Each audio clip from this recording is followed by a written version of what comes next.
Assalamualaikum, ketemu lagi bareng gua Cacung dan ini adalah jam tangan dekade.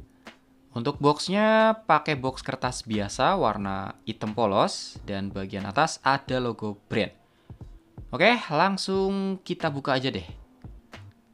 Di sini kita dapet stiker, terus ini ada kartu garansi resminya. Dan ini dia jam tangannya, Decade Dior Series dengan tipe DK04V2. Nah, kalau nanti kalian tertarik sama jam tangan ini, link pembelian dari toko resminya kalian bisa cek di deskripsi. Jujur aja, gue tertarik sama jam tangan ini karena infonya dia pakai mesin quartz dari Seiko yang pergerakan detiknya sweeping. Jadi tampilannya ini mirip jam tangan dengan mesin automatic.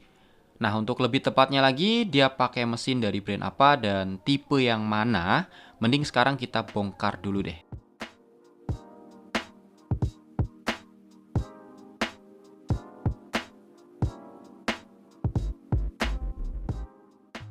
Oh, gua agak kaget juga sih. Mesinnya dari TMI, yang mana ini masih Seiko Group juga. Jadi secara kualitas udah sangat baik. Tipe mesinnya VH31A, dan ini adalah mesin yang banyak dipakai di jam tangan yang biasanya dibanderol di atas 700 ribuan. Kayak Steel Dive Pilot yang belum lama ini gua review, itu pakai mesin ini juga. Malahan untuk harganya dia ada di angka 1,1 jutaan. Sedangkan Decade DK04V2 ini cuma dibanderol sekitar 250 ribuan aja. Ya emang sih secara build quality beda jauh. Tapi seenggaknya untuk mesin dia nggak kalah. Dan dengan harga 250 ribuan, menurut gua ini murah banget. Karena kalau gua cek di marketplace, untuk harga mesinnya aja udah sekitar 150 ribuan. Udah lebih dari setengah harga jam tangannya sendiri tuh. Itu baru harga mesinnya loh ya. Belum biaya untuk casing, dial, strap, packaging, biaya promosi, dan lain-lain. Menurut gue sih Decade ini terlalu berani ya kalau masang harga segitu. Karena margin untuk keuntungannya udah pasti tipis banget lah. Tapi kalau kayak gini yang diuntungkan ya udah pasti kita sih sebagai pembeli. Karena dapat barang murah yang kualitasnya sangat sepadan dengan harganya. Untuk desainnya sendiri dia agak-agak klasik gitu ya. Case-nya bulat polos, terus bezelnya tipis banget. Biasanya yang kayak gini masuknya lebih ke dress watch. Tapi kalau mau dipakai buat casual juga, menurut gue sih masih oke lah. Kemudian untuk dialnya dia flat atau single layer, dan aksen-aksen yang ada di sini semuanya di print, nggak ada yang applied. Tapi untuk kualitas printingnya sendiri, kalau gue lihat sih cukup baik. Dan secara keseluruhan untuk desain dialnya cakep ya. Ada logo brand tepat di bawah jam 12. Terus bagian bawah tertulis tipenya DK04V2 dan Dior Series yang ditulis secara cantik pakai font Latin. Untuk markernya juga dia nggak pasaran, yang ditulis di sini cuma angka genap aja. Angka ganjilnya diganti pakai pointer. Di bagian lingkar terluar ini ada menit tracker dengan background hitam dan ada nama brand di bawah jam 6. Menurut gue desain dialnya ini beneran cakep banget sih.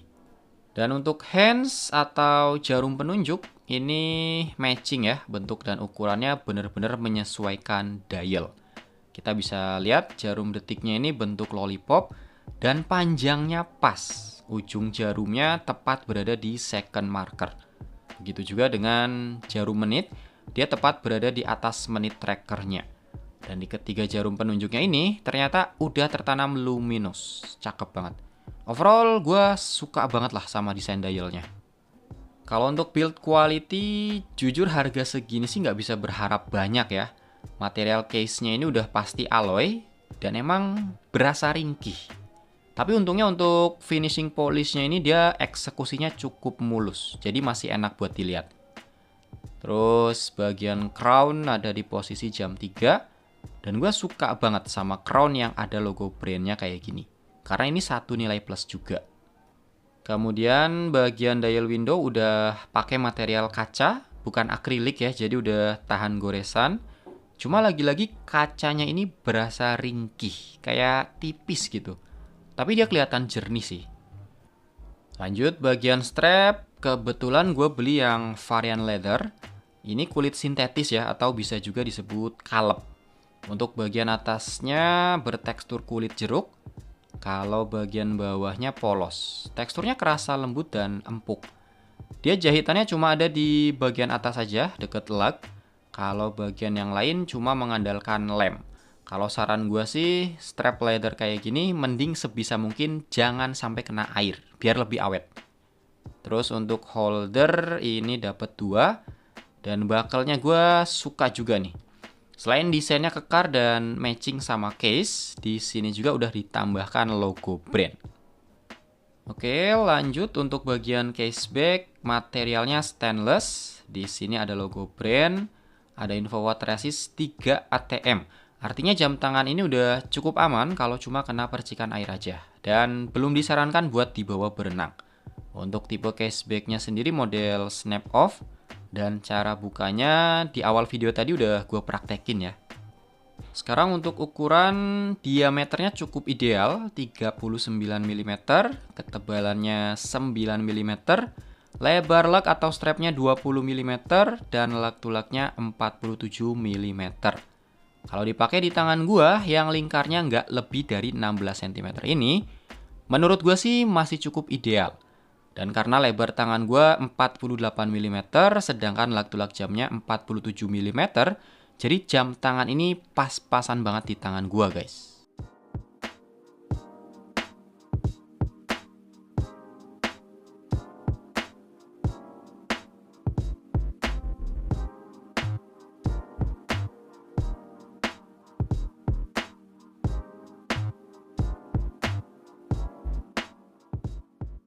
Oke, kesimpulannya untuk harga 250 ribuan dan udah dapat mesin quartz Seiko dengan pergerakan detik sweeping aja, itu udah worth it banget. Apalagi dapat desain jam tangan nggak pasaran yang nggak malu-maluin buat dipakai. Itu udah lebih dari worth it. Kalau masalah build quality sih menurut gua standar lah ya untuk harga segini. Emang bagian yang paling menonjol dan jadi nilai plus dari jam tangan ini adalah di bagian mesin dan desainnya. Oke guys, itu tadi review dari Decade Dior DK04V2 ini. Semoga videonya bisa ngasih informasi yang bermanfaat ya. Makasih banget buat yang masih nonton sampai menit ini. Silahkan like kalau suka dan dislike aja kalau nggak suka. Sampai ketemu di video berikutnya. Assalamualaikum.